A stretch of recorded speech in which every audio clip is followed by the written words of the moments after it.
할렐루야. 여러분 사랑합니다. 사랑합니다. 사랑합니다.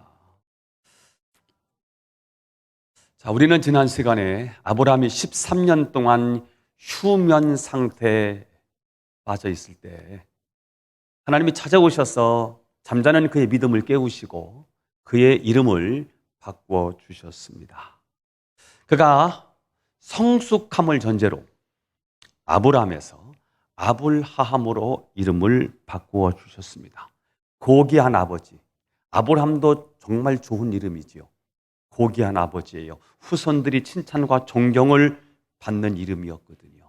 자, 그런데 가족을 뛰어넘어서, 후손을 뛰어넘어서, 민족을 뛰어넘어서 모든 민족, 전 세계 인류가 구원받는, 하나님의 축복을 받는 그런 믿음의 시작, 믿음의 시조, 영적인 아버지, 믿음의 아버지, 혈통적인 아버지가 아닌 영적인 아버지, 믿음의 아버지가 되라는 것입니다.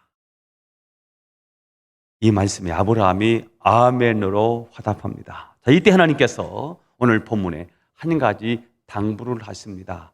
9절 말씀이에요. 시작. 하나님이 또 아브라함에게 이르시되 그런즉 너는 내 언약을 지키고 내 후손도 대대로 지키라. 언약을 지키라는 거예요. 그리고 네 후손들도 지키게 하라는 거예요. 지난 다니엘 기도회의 고성준 목사님은 하나님의 계획을 데스티니라는 단어를 사용해서 가슴이 확 오더라고요. 너희를 향한 하나님의 계획이 있다는 거예요. 하나님이 너희를 너무 사랑하는데 너희를 향한 하나님의 놀라운 경륜, 하나님의 계획이 있다는 거예요. 그걸 믿으라는 거예요. 아브라함을 택하시고 아브라함 너를 통해서 내가 이 땅에 가장 위대한 일을 행할 것이다. 이 데스티니를 믿으라는 거예요. 이 데스티니를 너도 믿고 너도 기억하고 내 후손들에게 물려주라는 거예요. 너를 통해서 민족이 나올 거야. 너를 통해서 여러 왕들이 생겨날 거야. 세계복음화입니다. 온 인류를 향한 하나님의 구원이 너를 통해서 이루어질 것이다. 세계의 선교를 향한 하나님의 계획, 이 데스티니를 믿으라는 거예요. 그리고 네 자손들에게 이 데스티니를 대대로 이어주라는 거예요. 하나님의 언약이에요. 굉장히 중요한 거예요. 그래서 이름에다가 새겼어요. 이름. 너의 이름을 아브라함이 아니라 너의 가정, 너의 후손들만을 위한 그런 아버지가 아니라 온 인류가 구원받는 이름으로 언약을 붙잡으라는 거예요. 그래서 그의 이름에 하나님의 언약을 새겨 주셨습니다. 문제는 우리가 하나님의 약속을 믿기는 믿는데 하나님의 언약을 믿기보다는 자신의 생각이나 현실을 더 의지하는 경향이 많더라는 거예요. 아브라함도 하나님을 믿기는 믿는데 더 이상 아이를 가질 수 없는 이 현실을 더 신뢰하고 결국은 이스마엘을 낳고 말았습니다. 그래서 하나님은 자꾸만 잊어버리는 이 언약을 아브라함에게 이 데스티니, 하나님의 계획, 하나님의 언약을 잊지 않도록 그의 몸에 언약의 표징을 새겨 주십니다. 그것을 성경은 할례라고 말합니다. 다시 말하면 언약 잃어버리면 안 돼. 너는 복의 근원이야. 복덩어리야. 너를 통해서 모든 열방이 복을 받아야 돼. 세상은 몰라.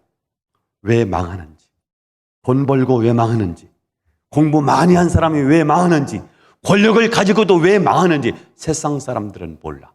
그러나 너는 알아. 하나님을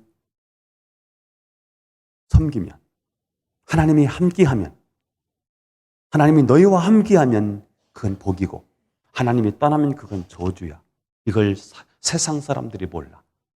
나와 너는 언약을 맺자. 이 언약 속에 어마어마한 신비가 담겨 있고요. 이 언약 속에는 인류를 향한 하나님의 놀라운 계획이 담겨 있거든요. 이걸 증거할 때 너는 정말 복덩이가 된다는 거예요. 그래서 이름에다 새겨주었는데 이름만 새기니까 안 되겠다 싶어서 그의 살점에다가 그의 몸에다가 도장을 찍어주는 사건, 그것이 바로 할례입니다. 10절 말씀을 읽어보도록 하겠습니다. 10절 시작. 너희 중 남자는 다 할례를 받으라. 이것이 나와 너희와 너희 후손 사이에 지킬 내 언약이니라. 자, 하나님께서 너희 중에 있는 모든 남자는 다 할례를 받으라는 거예요. 할례가 무엇입니까? 남자의 생식기 표피를 제거하는 수술입니다. 우리가 알고 있는 포경 수술이지요. 요즘은 다 합니다. 의학적으로 또 위생적으로 좋다. 그래서 다 하는데 그런데 굉장히 고통스럽습니다. 지금은 의학이 발달하고 마취제가 있어서 지금은 그래도 수월하게 넘어가는 편이지만 당시에는 굉장히 어렵고 고통스럽고 부담스러운 일입니다. 자, 그런데 하나님은 왜 이런 고통스러운 할례를 행하게 하셨을까요? 11절 말씀을 읽어보겠습니다. 시작. 너희는 포피를 베어라. 이것이 나와 너희 사이에 언약의 표징이니라. 할례가 하나님께서 아브라함과 그 후손들에게 주신 축복의 증표 언약의 표징이다라고 말씀하셨습니다. 새겨놓는 거예요.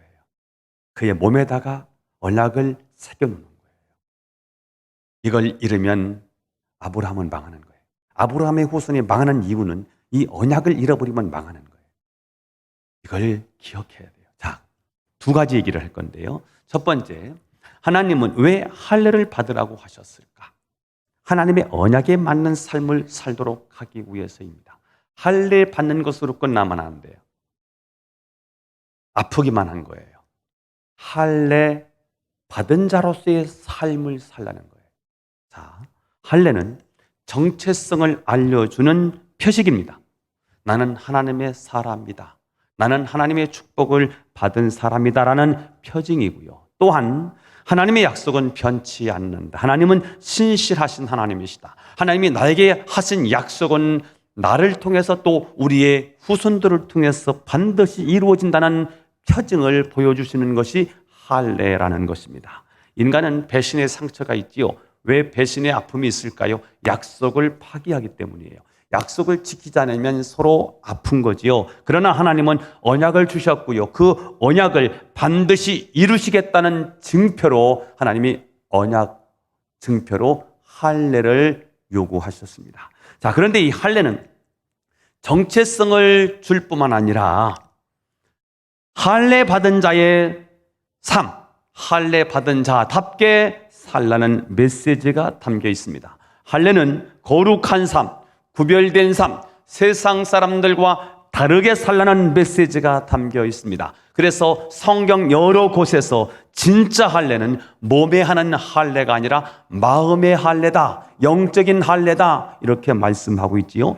신명기 10장 14절 쭉 다 그렇게 되어 있습니다. 지금으로 말하면 이 할례는 세례라고 볼 수도 있겠지요. 사실 세례 받는 것보다 더 중요한 것은 하나님의 백성이 된 흔적을 가지고 어떻게 살아가야 될 것인가 하는 것이 더 중요합니다. 그것은 세상과 다르게 사는 삶이지요. 삶의 방식이, 라이프 스타일이 다른 거예요. 왜 하나님께서는 할례를 받게 하셨을까요? 화장실에 하루에 몇 번씩 하지요? 화장실에서 그 할례의 표시를 볼 때마다 무엇을 생각하게 될까요? 나는 세상 사람들과 다른 사람이다. 나는 종자가 다르다. 나는 하나님의 백성이다. 나는 다르게 살아야 된다는 메시지를 듣게 하신 것입니다. 자, 그러면 할례를 받은 자는 어떻게 살아야 될까? 할례 중요합니다. 자, 그런데 할례만 받으면 아프고 마는 거예요. 할례 받은 자는 어떻게 살으려고요? 할례 받은 자로서의 삶이 필요하더라는 거예요. 그러면 할례 받은 자는 어떻게 살아야 될까? 그것은 이스라엘 백성들이 광야에서 행군할 때 그 행군도에 잘 나타나 있습니다. 이스라엘 백성들이 광야를 행군할 때 제일 중앙에 하나님의 언약궤를 놓습니다. 이스라엘 백성들이 가장 중심에 언약궤를 모셔놓아요. 그리고 텐트를 치는 거예요. 그것을 우리는 성막이라고 해요. 성막의 중심은 어디예요? 지성소예요. 지성소는 무엇이 있는 곳이지요? 언약궤를 모신 곳입니다. 언약궤는 뭐가 드는 곳입니까? 하나님이 임하시는 곳입니다. 그래서 언약궤 그러면 하나님이에요. 성막 그러면 하나님이 오시는 곳, 하나님의 임재가 있는 곳, 그렇게 다 알고 있습니다. 자, 이스라엘 모든 백성들 중에 가장 중심에 언약궤를 모셔요. 하나님을 모신 거예요. 그리고 동서남북 네 군데에 세 지파씩 12지파가 성막을 중심으로 진을 치게 됩니다. 왜요? 예배가 삶의 중심이라는 뜻입니다. 어느 방향에서나 항상 하나님의 언약궤가 보이고 항상 예배 드릴 수 있도록 했습니다. 그렇습니다. 성도의 삶은 예배 중심으로 이루어져야 합니다. 아멘. 일주일, 시간의 중심은 그래서 주일이어야 하는 거예요. 우리의 시간의 중심은 예배이어야 하는 것입니다. 아멘. 자, 그런데 예배는 두 가지 예배가 있어요. 자, 정리하고 넘어가겠습니다. 하나님이 할례 받으래요. 왜요? 아픈 할례를, 고통스러운 할례를 왜 받게 하세요? 할례 받은 자로 살으라는 거예요. 할례 받은 자는 어떻게 사는 건데요? 세상과 다르게 사는 거예요. 세상과 구별되게 사는 거예요. 하나님이 거룩하니 너희도 거룩하라. 거룩하게 사는 거예요. 거룩하게 사는 증거가 뭘까요? 하나님 중심으로 사는 거예요. 하나님 중심으로 사는 것이 무엇입니까? 예배자로 살아가는 거예요. 예배는 두 가지 예배가 있다고요. 첫째는 영적 예배예요. 어디서 드리는? 교회에서 드리는 영적 예배예요. 로마서 12장 1절을 읽어보겠습니다. 시작. 너희 몸을 하나님이 기뻐하시는 거룩한 산 제물로 드리라. 이는 너희가 드릴 영적 예배니라. 자, 영적 예배를 드리래요. 무엇이 영적 예배입니까? 너희 몸을 거룩한 산 제물로 드리는 게 영적 예배래요. 우리의 몸을 거룩한 산 제물로 드리는 게 영적 예배래요. 이것을 하나님이 너무너무 기뻐하시는 예배라는 거예요. 자, 그러면 거룩한 산 제물을 드린다는 게 무슨 뜻일까요? 구약의 제사를 보면 살아있는 짐승을 성전으로 끌고 와요. 그리고 죄인이 그 살아있는 짐승에게 내 죄를 전가시키는 안수를 합니다. 그럼 내 죄가 그 짐승에게로 다 옮겨집니다. 그리고 죽여서 번제를 드리는 것입니다. 목을 치고요, 사지를 끊어내고요, 배를 갈라서 내장을 다 빼서 내장을 가지고 번제단에 올려놓고요, 다 태우고요, 그리고 몸을 깨끗이 씻어요. 그리고 번제단에 올려놓고 태우는 거예요. 이렇게 번제단에 올려놓는 제물을 성경은 거룩한 산 제물이라고 말합니다. 자, 그러니까 산채로 왔다가 제사 때 죽는 거예요. 죽지 않으면 제물이 아니에요. 죽지 않으면 그냥 짐승이에요. 그러나 죽어서 제물이 되는 거예요. 그것을 하나님은 거룩한 산 제물이라고 말씀을 하는 것입니다. 따라서 우리는 예배를 통해서 자아 죽음을 깨달아야 합니다. 내 뜻, 내 의지, 내 욕망, 내 고집, 이런 것들이 죽는 것, 그것을 우리는 예배라고 합니다. 갈라디아서 2장 20절이죠. 내가 그리스도와 함께 십자가에 죽는 것, 그것이 예배라는 거예요. 이게 바로 영적 예배라는 거예요.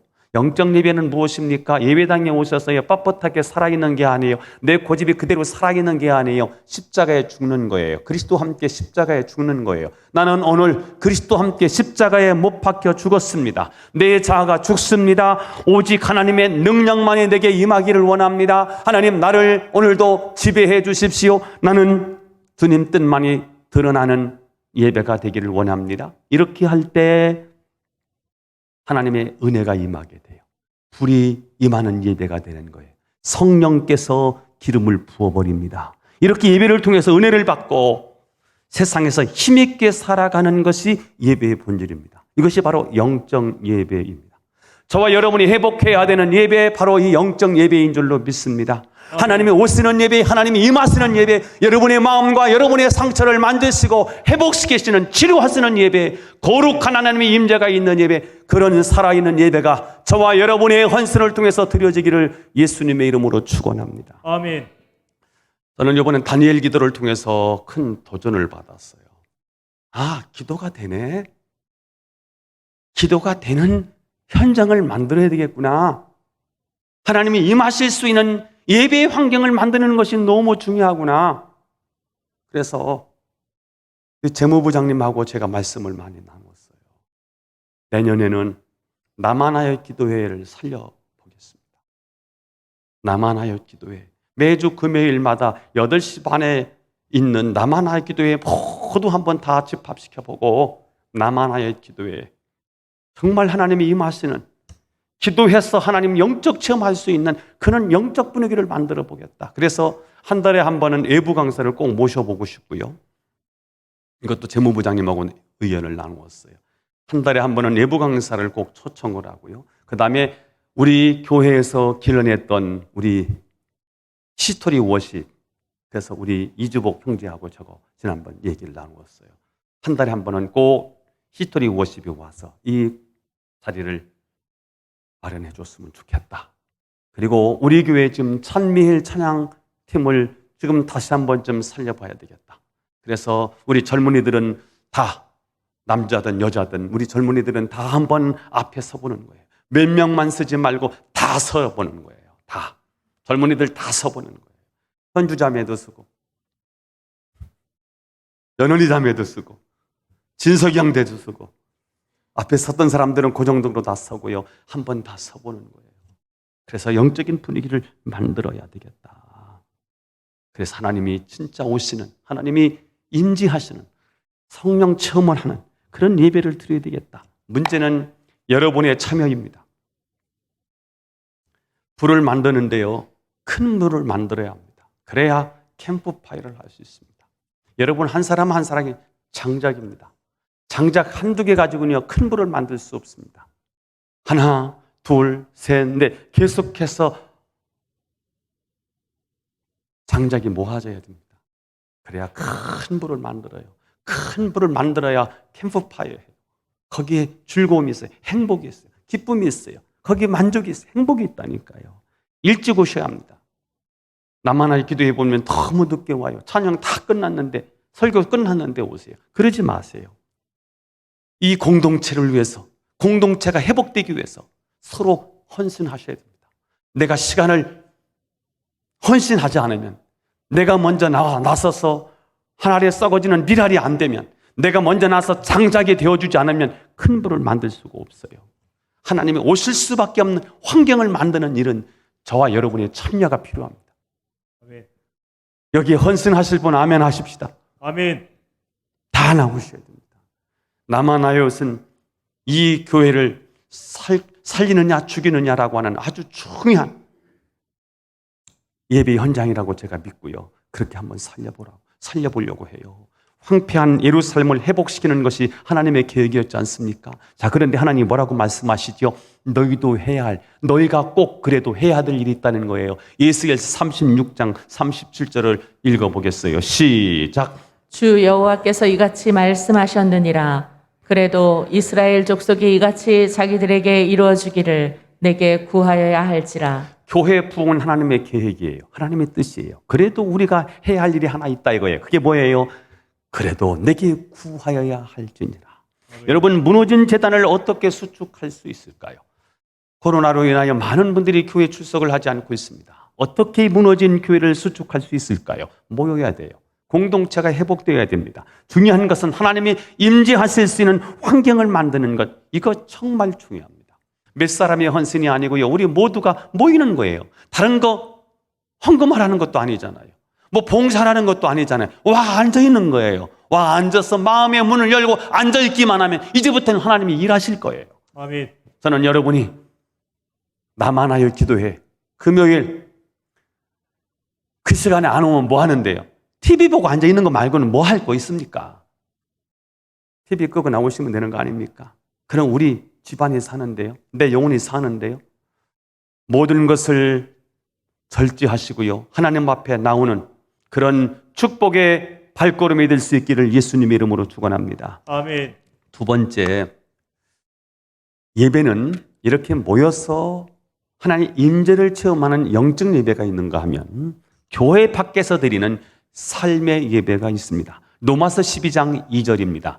시작. 너희는 이 세대를 본받지 말고 오직 마음을 새롭게 함으로 변화를 받아 하나님의 선하시고 기뻐하시고 온전하신 뜻이 무엇인지 분별하도록 하라. 자, 예배는 교회에만 국한되는 것이 아니라 삶 전체로 확장되어야 된다는 것입니다. 아멘. 성경은 이 세상을 본받지 않는 것을 예배라고 보고 있습니다. 세상과 다른 인생의 스타일이 필요하다는 것입니다. 그리고 마음을 새롭게 하여 변화를 받아, 오직 마음을 새롭게 함으로 변화를 받는 것, 이것이 예배라는 거예요. 남들은 모두 죄짓고 부정을 저지른다 할지라도 나는 바르게 살겠다는 이 결심하고 실행하는 마음, 이것이 예배라는 것입니다. 세상 사람들은 다 세속에 빠지고 쾌락에 빠지고 유행에 빠져도 나만은 하나님 말씀대로 살겠다고 결단하는 것, 이것이 바로 예배라는 것입니다. 옛날 청교도들은 교회에서 거룩하고 나가서는 제멋대로 사는 것은 성도의 삶이 아니다. 삶 전체가 예배다. 설교하는 일도 거룩하지만 목동이 양을 치는 것도 거룩하고 농부가 농사를 짓는 것도 거룩하다. 그래서 예배드리는 마음으로 장사를 하고요. 예배드리는 마음으로 사회 활동을 했더니 사회가 전체가 변하더라는 거예요. 이게 복음의 능력이에요. 이게 예배의 능력인 거예요. 삶을 통해서요. 우리의 삶이 예배가 되는 거예요. 내가 걸어갈 때 길이 되고 살아갈 때 삶이 되는 그곳에서 예배하네. 내가 걸어가는데 길이 되는 거예요. 이게 예배예요. 내가 살아가는데 그게 삶이 되는 거예요. 그게 예배인 거예요. 아멘.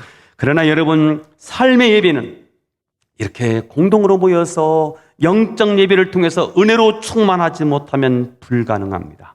우리가 함께 모여 하나님을 찬양하고 경배할 때 거기에 성령의 기름 부심이 있습니다. 그때 우리는 우리의 삶의 현장에서 세상과 다름을 보여줄 수가 있고요. 그럴 때 우리는 세상을 변화시킬 수가 있습니다.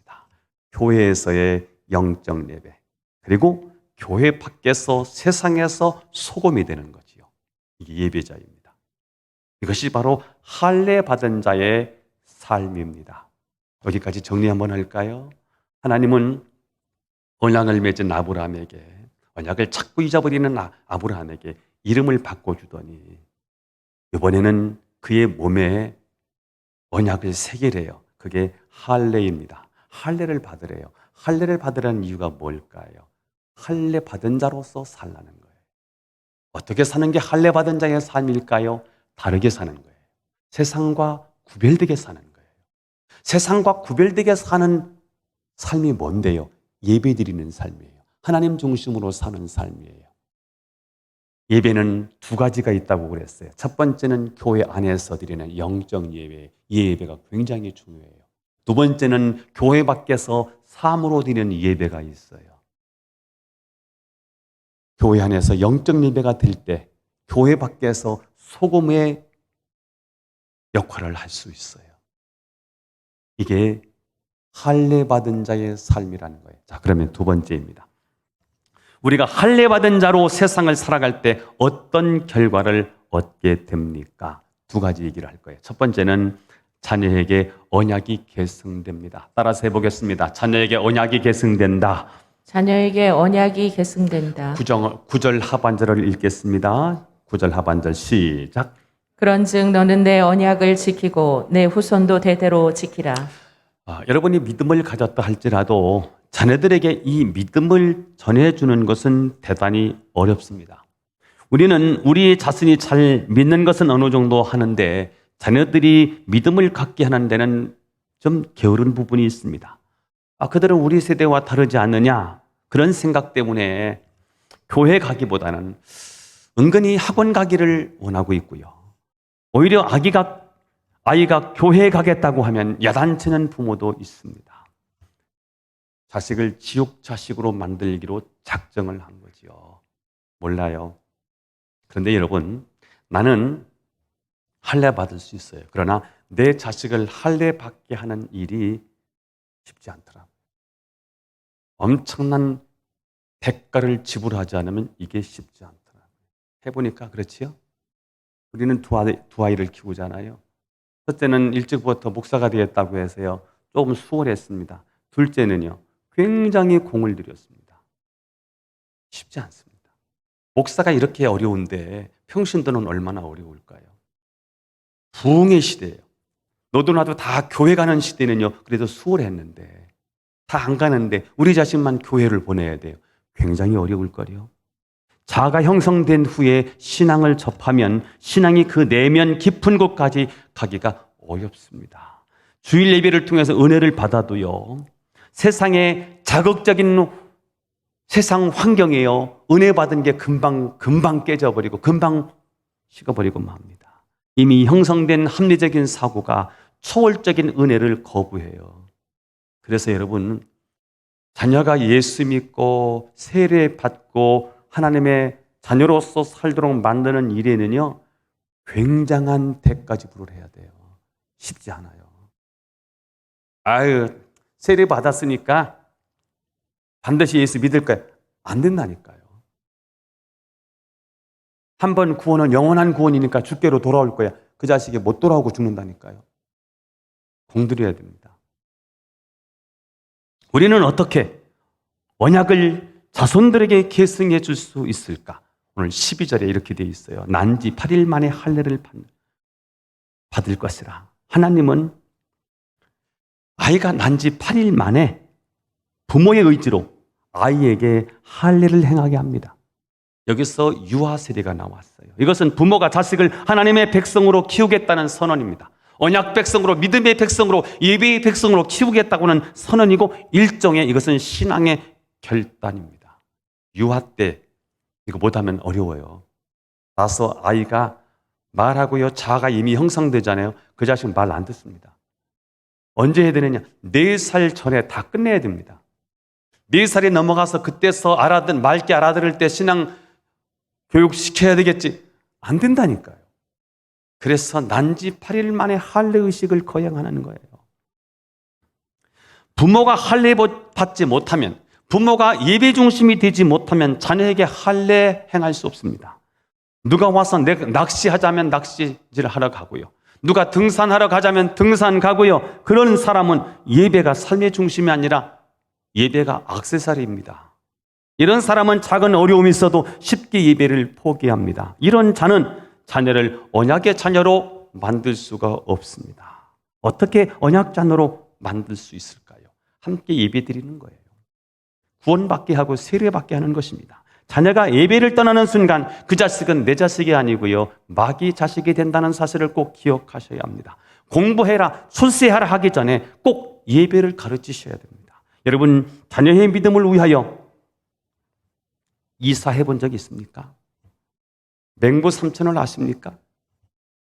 여러분은 여러분의 자녀의 믿음을 위하여 교회 가까운 데로 이사를 한번 해본 적이 있습니까? 여러분들은 여러분의 자녀의 신앙을 위하여 직장을 옮겨본 일이 있습니까?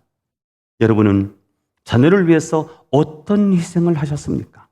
대가를 치러야만 아이들에게 믿음을 전달할 수 있습니다. 진짜 쉽지 않아요. 신앙교육 진짜 어렵습니다. 내 자녀를 신앙의 아이로 만드는 일 굉장히 어렵습니다. 말씀드리지 않습니까? 목사의 자녀도 쉽지 않다고요. 세상에서 무슨 짓을 하는지 누가 알아요? 내 자식은 잘 크는 줄 알았는데요, 세상에서 못된 짓을 다 했는데요, 나만 모르고 있는 거예요.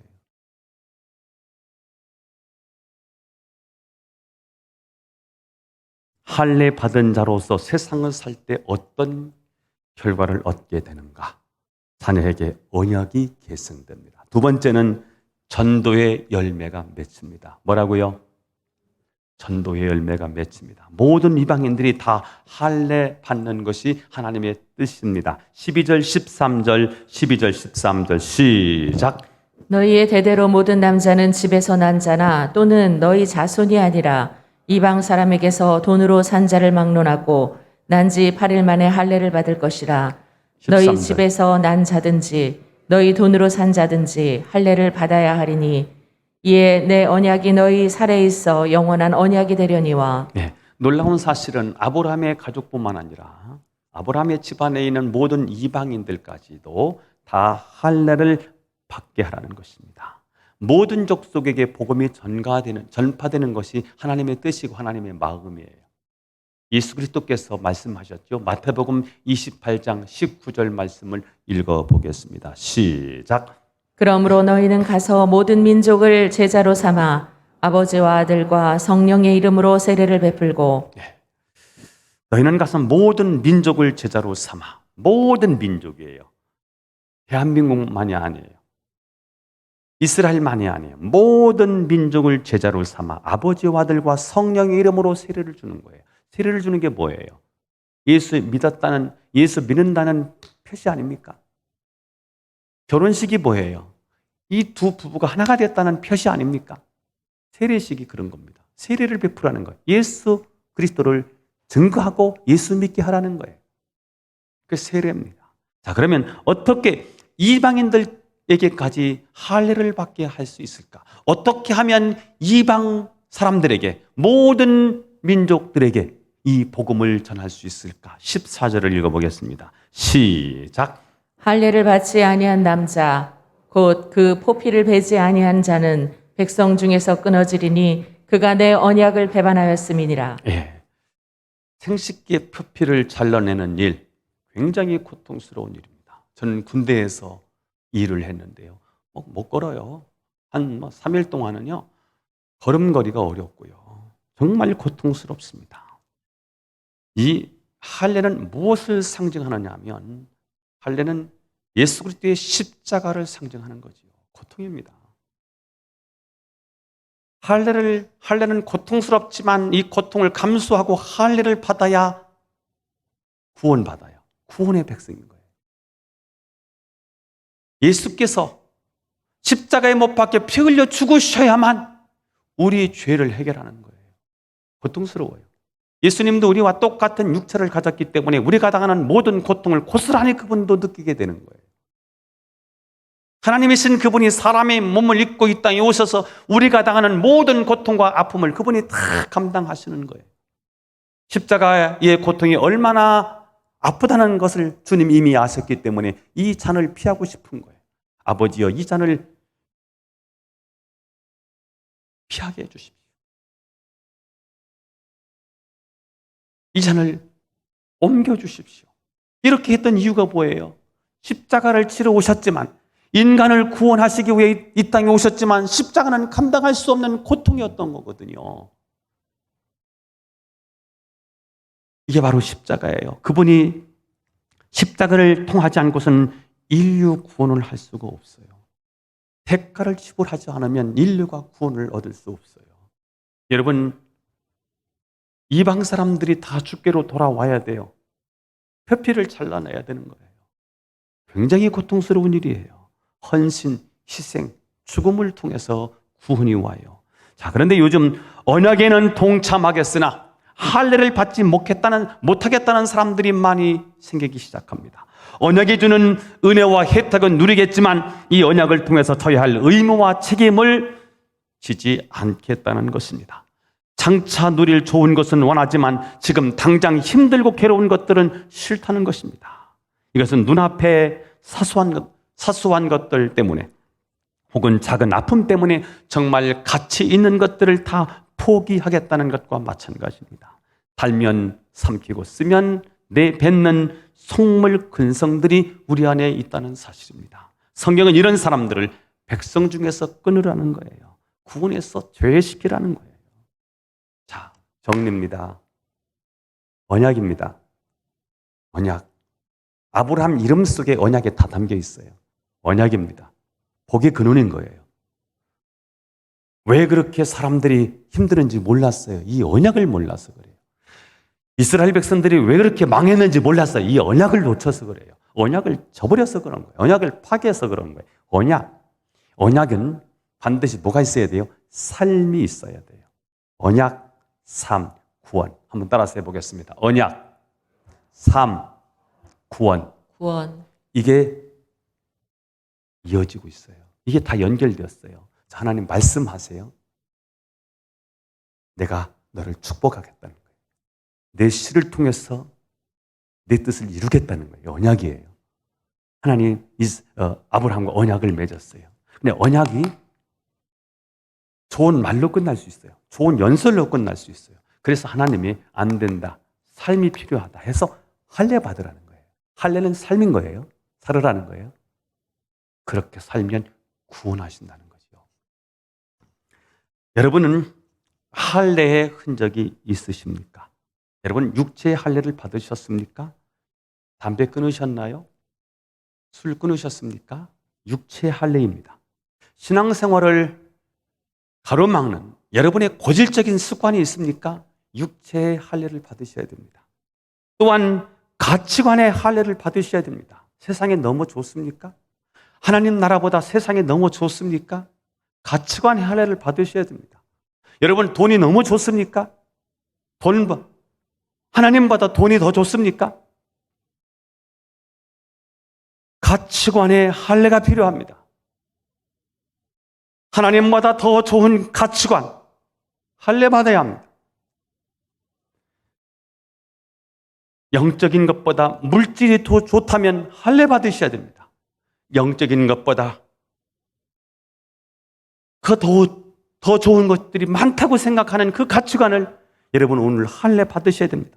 잘라내셔야 합니다. 아멘. 언어의 할례를 받으셔야 됩니다. 아멘. 예수님 때문에 하고 싶은 말 하지 않아야 합니다. 아멘. 내가 이 말을 하면 저 사람이 가슴에 비수를 막 12개를 꽂는 일인데 그러면 내 속이 시원할 것 같은데 여러분 언어의 할례를 받아야 합니다. 그 말을 하시면 안 됩니다. 그 말을 멈추셔야 됩니다.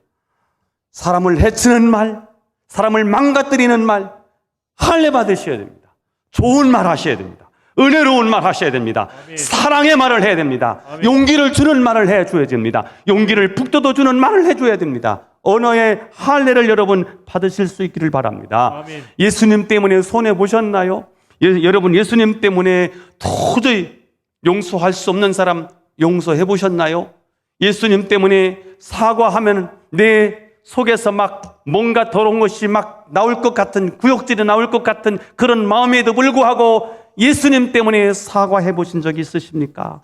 세상 사람들은 누구나 다 계산적입니다. 이기적이고요. 다 인색하게 살아갑니다. 세상은 그런 것입니다. 가끔씩 위인이 나타나고요. 가끔씩 성인 군자가 나타나는 것처럼 착한 일을 할 때 사람들이 박수를 쳐줍니다. 그런데 여러분 우리는 이렇게 사는 것이 양보하고 피타산적이고 손해보고 너그럽고 베풀고 관용하며 사는 것이 우리 그리스도인의 상식인 것입니다. 이렇게 사는 것이 할례 받은 자의 삶인 것입니다. 야, 예수 믿는 사람 다르구나. 이렇게 느낄 수 있게 만드는 삶, 그것이 할례 받은 자의 삶입니다. 여러분은 어떻게 전도하시겠습니까? 세상과 다름으로 전도해야 됩니다. 주일날 교회 나가는 거 빼놓고는 다른 게 없다면 그 사람을 전도할 수 없을 것입니다. 착한 행실로 하나님 아버지께 영광을 돌리게 하라. 착한 행실이 전도의 방법입니다. 말씀을 정리하겠습니다. 여러분 할례 받으셨습니까? 육체의 할례만이 아니라 마음의 할례, 영적인 할례, 가치관의 할례, 언어의 할례를 여러분 받으셨습니까? 세례 안 받으신 분들 이번 기회에 세례 다 받으시기를 바라고요. 하나님의 자녀임을 확증하는 증표가 세례입니다. 이번 성탄절에 세례식을 거행하려고 합니다. 자, 세례 받는 것보다 더 중요한 것은 마음의 할례입니다. 마음의 할례, 영적인 할례가 무엇입니까? 세상과 다르게 사는 것입니다. 우리는 다르게 살기 위해서 다 함께 모여서 예배드릴 때 내 자신이 죽는 경험을 하게 됩니다. 내 자아, 고집, 내 교만, 자존심을 꺾고 십자가에 못 박고 나는 죽고 주님이 내 안에서 사실 때 그때 우리는 이 성공적인 예배자로 세상에 나가서 세상을 본받지 않고 승리할 수 있습니다. 세상의 유행을 따라가지 않고 승리할 수 있습니다. 세상의 문화나 풍습이나 사상에 따라가지 않고 오직 예수 그리스도의 복음으로 승리할 수 있습니다. 우리가 이렇게 세상과 다를 때 우리 자녀들은 언약 백성으로 대대손손이 복을 받을 수 있습니다. 아직도 돌아오지 않은 남편, 이웃, 친구들이 모두가 다 하나님의 백성이 될 수 있습니다. 저는 그런 할례받은 자의 축복이 여러분의 삶 속에 있게 되기를 주 예수님의 이름으로 축원합니다. 기도드리겠습니다. 하나님 아버지, 오늘도 우리에게 귀한 말씀을 허락해 주셔서 감사합니다. 할례받을 이유를 알았습니다. 하나님의 언약에 맞는 삶을 살도록 하나님 우리에게 할례받으라고 말씀하셨는데, 하나님 할례의 증표가 예배인 줄로 믿습니다. 하나님, 교회 안에서 드리는 영적 예배에 성공하게 하시고 교회 밖에서 드리는 삶의 예배에 성공하게 하옵소서.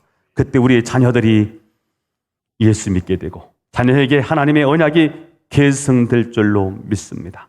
아직도 주께로 돌아오지 못했던 내 남편이, 내 아내가, 내 사랑하는 자녀들이, 내 부모가 주께로 돌아오게 될 줄로 믿습니다. 이런 할례받은 자의 모든 축복을 우리가 받아 누리게 하옵소서. 예수님의 이름으로 기도하옵나이다. 아멘.